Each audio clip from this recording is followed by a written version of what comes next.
gars, c'est. Ah, mes gars, j'ai des gars et j'ai mes frères. Vraiment, limite, mon sang, son sang. J'en ai 4-5, vraiment, tu vois. Il y a des mecs qu'aujourd'hui, on ne voit plus parce que ils font leur vie, mais on s'appelle souvent. Il y a des personnes que j'ai au quotidien, tu vois. Je vais dire une personne que j'ai au quotidien, c'est CJ et Mehdi, tu vois. C'est des personnes, c'est mes frères. Je sais qu'aujourd'hui, j'ai une galère. Ils sont là pour moi. Mon pied, leur pied, mon pied. C'est comme ça, tu vois. Après, j'ai la génération un peu plus en dessous. J'ai des en dessous, tout ça, tu vois. Ça, c'est mes frérots, mais je les considère encore plus comme mes petits frères parce que c'est quand même des générations un peu en dessous. Mais c'est des mecs, je donnerais ma vie pour eux. Et je sais qu'ils feraient pareil pour moi sans réfléchir. Tout brisé, ramasse ton cœur, baby. Que l'État me suce profond, que je lui fasse recracher mes guébis. Plus rien me fait bander, la France se rabille. C'est quoi, je suis arrivé ici j'avais 5 ans. J'avais 5 ans, j'avais mon grand frère. On est issu d'une famille d'immigrés. On a atterri sur Saint-Denis, on est vite arrivé sur Aulnay. Donc à 5 ans, j'étais ici, j'ai commencé l'école ici, l'école maternelle Émile Zola. Donc voilà, tu vois, j'ai grandi avec cet énergumène-là, là, c'est mon grand. Donc voilà. Là, c'est mon grand, il m'a vraiment vu grandir. Quand j'étais petit, il me ramenait au foot et voilà, c'est comme ça. Ici, on a grandi comme des frères. C'est un petit quartier où il y a des quartiers populaires dans le quartier nord. Ici, on est le seul quartier sud envers, entre guillemets. Tu vois, c'est une zone pavillonnaire. Et il n'y a que Chanclou, c'est limite, on peut être identifié à des mecs de Sevran parce qu'on est vraiment collé Sevran. Et on a grandi vraiment, tu sais, on aime bien dire ça, c'est vrai, ça fait stéréotypé, mais nous, c'est les 300. On est très très peu, mais on est tous là les uns pour les autres. Non, moi, j'étais un peu, quand j'étais tout petit, j'étais un peu plus dans le délire footeux, et même dans le délire footeux, j'avais beaucoup mon père qui était derrière moi, qui me forçait à aller au foot, tout ça. Et voilà, j'avais des facilités, j'avais énormément de facilités footballistiquement parlant, jusqu'à mes 15 ans. Et après, tu vas me dire, c'est comme la majorité des mecs, blessure. C'est vrai, c'est une réalité, c'est blessure, mais voilà, après, on va dire, tu grandis, l'adolescence, elle arrive. On va dire, tu rencontres des jeunes filles, tout ça, ça te sort un peu du chemin sportif. Mais je me voyais vraiment pas dans la bagarre. Je me suis toujours battu, parce que comme je l'expliquais tout à l'heure, je suis un grand frère, mais qui a vraiment pas le même profil que moi. C'est une tête, c'est un intellectuel, franchement, une admiration débordante sur lui. Et moi, tu as vu, c'était la rue. Moi, c'était vraiment la rue. Ça veut dire, je suis rentré dans un monde où il fallait assumer. Et voilà, je suis devenu qui je suis aujourd'hui par rapport à tout ce que j'ai pu rencontrer, tu vois. Je me suis toujours battu, tu vois. Je me suis vraiment toujours battu. Et j'avais cette facilité-là à se manger des coups et me dire quoi? Me dire, en vrai, c'est rien. Tu sais, la plupart des gens qui n'aiment pas les sports de combat, entre guillemets, c'est des gens qui ont un problème avec la percussion quand ils reçoivent des coups au visage. Bah après, tu as vu, là, j'ai grandi dans une atmosphère, entre guillemets, où quand tu faisais des bêtises, on te sanctionnait. Aussi bien au niveau de la famille, bien que mes parents, au top avec moi. Mais tu vois, je suis issu de parents, mes parents, c'est des Turcs, tu vois. Ça veut dire, ils rigolent pas avec leurs enfants. On est là, une éducation, il faut être exemplaire. Et ça veut dire que la moindre erreur que tu fais, frère, cousin, tu la payes. Et je les remercierai aujourd'hui tous les jours de ma vie par rapport à ça. Et franchement, et voilà, après, tu as vu, le sport de combat, derrière, ça, c'est quelque chose, on va dire, c'est une gestion d'adrénaline. Tu as vu, ce que je ne ferais pas dehors, bah, je vais dans ma salle, je me fatigue et voilà, c'est quelque chose de positif pour moi. Tu as vu, rester à sa place, ne pas parler pour rien, éviter de marcher avec n'importe qui. Tu sais, c'est pas parce que tu es issu d'un quartier que derrière, tu dois tout de suite finir mal, parce que tu as vu, c'est tout de suite stéréotypé. En fait, tu as vu, les gens, on va dire à l'extérieur de ce qu'on vit au quotidien, ils ont une image de nous où ils se disent, ils nous voient tous enclavés et ils se disent, c'est des animaux. Mais franchement, je ne changerais rien de ma vie. Mis à part ce que je t'ai dit tout à l'heure, je ne changerais vraiment rien. Le quartier, ça a été que du positif pour moi, ça m'a forgé. Aujourd'hui, je te dis la vérité, la crainte, je la connais même pas. Pourquoi? Parce que les aléas de la vie m'ont montré que, en fin de compte, en fait, tu décides de ton destin, entre guillemets, tu vois. Après, voilà, t'as vu, c'est Dieu qui est aux commandes de tout, mais tu veux être quelqu'un de bien, t'es quelqu'un de bien. Tu veux partir en vrille, tu partiras en vrille. T'as vu, tu dois te rendre des comptes qu'à toi-même, en fin de compte. Et le quartier, aujourd'hui, m'a montré un seul truc. C'est que si t'es trop gentil, on te bouffe. Si t'es trop méchant, on te haït. Faut trouver un juste milieu avec les bonnes personnes. C'est un truc tout bête. Je partais chez Sidi. C'était une personne. Sidi et la Salah, ses frères. Ah, B2, c'est comment encore? Viens, comment, Ouais, vas-y, raconte-moi une anecdote du Tchékar. Je l'ai raconté dinguerie. Ah non, une anecdote, c'est compliqué, hein. Il y en a, c'est des anecdotes. Mais on va dire quoi? On va changer un peu d'anecdote, tu vois, parce que tout le monde raconte des histoires similaires de si, ça. Moi, c'est une anecdote souriante et aujourd'hui, t'as vu, mes gars, Sidi ou Mehdi ou quoi, mais c'est plus une anecdote avec Sidi dans son bâtiment, là. Une fois, il m'a dit quoi, viens, on va à Paris-Nord. Parce que moi, j'étais beaucoup avec ses frères. J'ai traîné avec tous les frères, le plus grand, Sidi, Nansou. Et il me disait, viens, on va à Paris-Nord. J'arrive chez lui, il est 14h, j'oublierai jamais. À 19h, j'étais encore dans son bloc en train de l'attendre. Le mec, il me dit quoi? Je dis, ouais. Parce que t'as vu, son père, ses parents, hein, Sidi, ils les tenaient bien, tu vois. Sidi Lassana, il les tenait bien, tu vois, franchement. Et franchement, c'est des enfants, ils sont ultra respectueux envers leur famille, tu vois. C'est des exemples parce que malgré que c'est des bordels, je le dis, c'est pas grave. Mais franchement, ils ont toujours eu une posture aux yeux des parents qui était magnifique. Et quand son père il leur interdisait quelque chose, tu vois, ils écoutaient, tu vois. Et voilà, il m'a pas attendu jusqu'à 19h, 20h. Et tu sais, je lui dis quoi? Et tu sais, je l'appelle tout, il me dit quoi? Il me dit, oh, Kat, je me suis endormi. J'ai dit, oh le chien, wow. 5h dans un bloc. Et même pas, d'habitude, il me fait rentrer et tout. Mais là, je comprenais pas, j'étais assis par terre. Jusqu'à les mecs du palier, ils passaient, ils me disent, tu fais quoi par terre? Attends, je t'en suis dit vite fait. Et un mec, il est parti au travail, il est rentré, j'étais encore là. Et t'as vu, c'est des anecdotes en fait qui te marquent. Pourquoi? Parce que déjà aujourd'hui, je vais bientôt avoir 40 ans et je l'attends plus. Comme dit, je descends, je taille. Comme ça, c'est clair et net, s'il est pas là, je pars. Mais en gros, t'as vu, c'est des choses qui te font sourire. Pourquoi? Parce que, t'as vu, ce même mec-là, je suis encore avec lui aujourd'hui. Ah, mes enfants dans le quartier, franchement, t'as vu, je veux pas qu'ils connaissent le quartier. Je les ramène avec moi de temps en temps pour qu'ils voient à peu près comment leur papa il a grandi. Mais je veux pas qu'ils grandissent ici. Et tout simplement parce que ils ont pas à grandir, chacun sa vie. Je veux pas être leur reflet par rapport à ouais, il a traîné avec lui, donc il faut que je traîne avec le fils d'un tel. Tu sais, on a tous grandi ensemble. Mais mes armes, je les ai fait tout seul. Moi, mon grand frère, il a traîné avec des mecs, j'ai pas traîné avec les mêmes mecs. Moi, en tant que papa, j'ai peur de tout. Moi, ce que j'ai vécu, je veux pas que mes enfants ils le vivent. Jamais de la vie, jamais. On me voit comme ça, on me voit ma tête, tête de gentil. Je suis quelqu'un de grave gentil, je suis quelqu'un de respectueux, mais je ne voudrais pas que mes enfants vivent ce que j'ai vécu, c'est une réalité. Et aujourd'hui, c'est ce qui a fait de moi un homme. Hein. C'est ce qui a fait de moi un papa de 5 enfants. Je kiffe ma life. Mais ce que je voudrais pas que mon fils il me fasse souffrir comme moi j'ai pu faire souffrir mes parents. Je voudrais pas que mon fils il se retrouve dans des situations où je me suis retrouvé. Parce que tu as vu, on parle pas de ce qui est mauvais.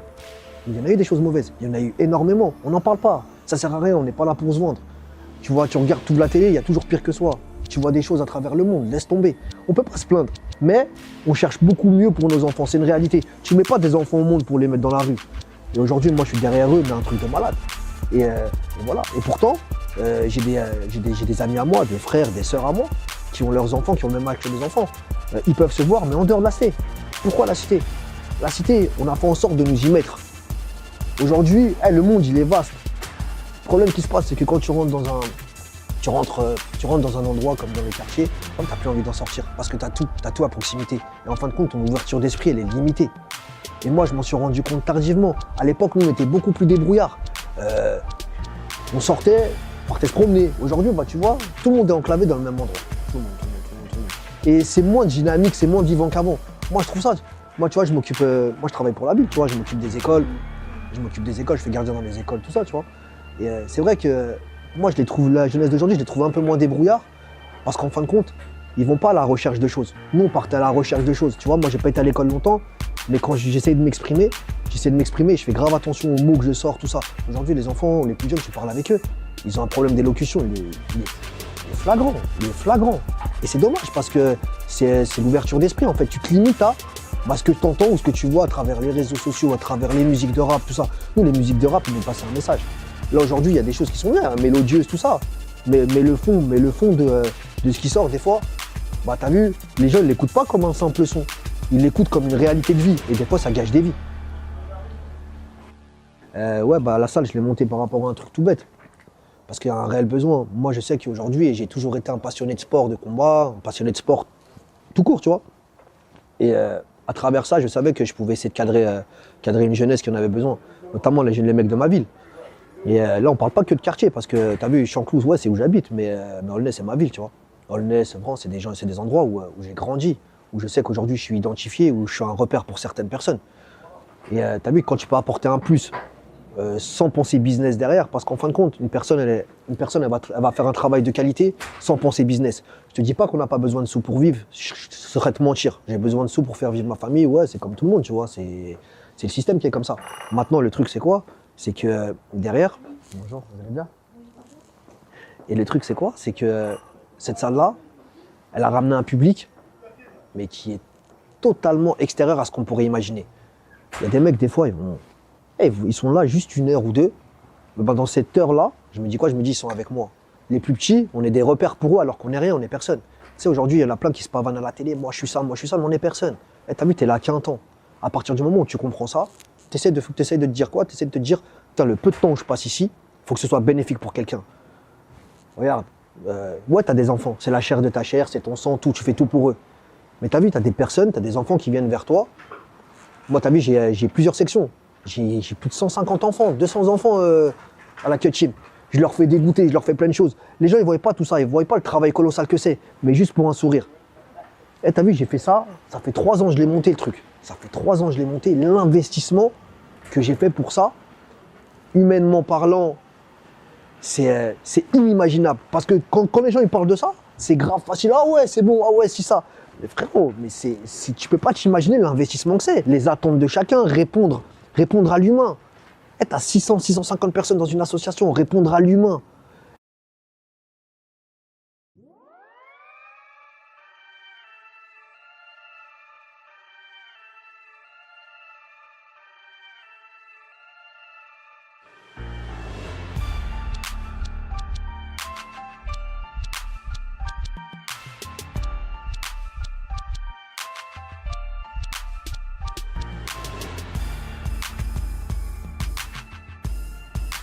Cut, c'est avant tout un grand de mon quartier. Voilà, respecté, apprécié de tous. Et personnellement, avec lui, j'ai les mêmes valeurs sportives. Du coup, par la suite, c'est devenu mon coach. Ça se passe très bien et voilà, on va viser les grandes choses avec lui. J'ai trop de trucs à dire sur Cut. Trop de trucs à dire sur lui. Moi, voilà, c'est un gars que je fréquente vraiment depuis qu'on est tout petit. On est des amis d'enfance, au-delà même du sport, avant même le sport. On a traîné ensemble, on a fait des... Voilà. C'est vraiment une connaissance de longue date. Petit message voilà, pour encourager Cut dans son projet qu'il a avec sa salle et toute sa team.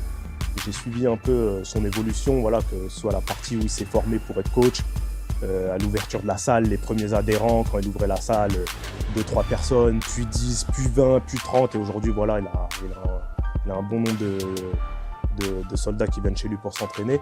Et voilà, moi je sais que ça n'a pas été aussi simple que les gens ils peuvent le penser. Donc voilà, c'est une petite fierté pour le quartier en vrai, parce que c'est sa réussite, mais on se sent aussi impliqué, parce qu'il nous représente aussi. Et nous, on n'a pas eu la chance, étant plus jeune, de pouvoir bénéficier de ce que lui propose pour la jeunesse. Donc voilà, c'est bien. Je suis pas surpris en même temps, parce que ça a toujours été un gars qui va au bout de ce qu'il entreprend. Il est toujours en train de réfléchir à ce qu'il peut faire professionnellement, sportivement, etc. Et généralement, il va au bout. Même si ça passe pas tout le temps, au moins il essaye. Tu vois, ça, c'est une chose qu'on peut pas lui enlever. C'est une grande qualité. Après, Cut, ça a toujours été un mec, franchement, ça a toujours été un mec, voilà, comme il est maintenant, il n'a pas changé. C'est un mec super gentil et serviable avec tout le monde. C'était vraiment le numéro à composer quand tu avais une galère, tu avais besoin d'un service, tu savais qu'il allait être OP, que ce soit peu importe le matin, le soir, l'après-midi, que ce soit des missions, je sais pas où, casse-pipe ou pas. C'était un mec vraiment qui aimait. Quand il aimait bien quelqu'un, il aimait bien lui rendre service, il lui disait pas non. Et franchement, là, il n'a pas changé aujourd'hui. On voit ceux qui le connaissent aujourd'hui, ils savent que voilà, c'est un mec voilà, qui aime faire pour les gens. C'est un mec qui donne de sa personne. J'ai pas mal de choses à dire. Je l'ai fréquenté tellement d'années, en fait, on se connaît depuis qu'on est tout petit. Mais le premier truc qui me vient en tête là tout de suite maintenant, c'est la polo verte. Ça va lui parler. Alors qu'on était plus jeune, on doit avoir quoi, peut-être 14 ans. 14 ans, c'était l'un des premiers qui savait que nous on conduisait sur le parking comme des sauvages, mais lui c'était le premier à aller sur la route, à prendre l'autoroute, à faire des missions. Donc nous, ce qu'on aimait bien faire, c'est lui dire vas-y, récupère la voiture de ta mère et tout. Et on allait sur Paname juste pour manger des crêpes, se balader, zoner un peu. Et généralement, quand sa mère elle se rendait compte que les clés de la polo elles avaient sauté, et qu'elle venait récupérer ça à la sté, on savait que ça allait barder pour lui. Nous, on se barrait, c'était plus notre problème. Mais lui, on savait que ça allait chier pour lui. Donc, généralement, le refuge, c'était à la baraque. Il venait chez moi, mangeait un peu de riz le temps que la pression se calme. Il passait la nuit à la baraque et dormait là. Et puis le lendemain, quand la pression elle était redescendue chez lui, il se barrait. Donc, c'est vraiment la première anecdote qui me vient en tête quand je pense à lui. Voilà. Après, j'en aurai encore plein d'autres, mais je les garde sous le coude. Ça, je les garde peut-être pour des autres interviews, des trucs comme ça. Un seul truc.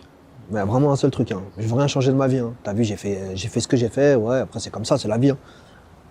C'est mes parents. C'est éviter de les avoir fait souffrir.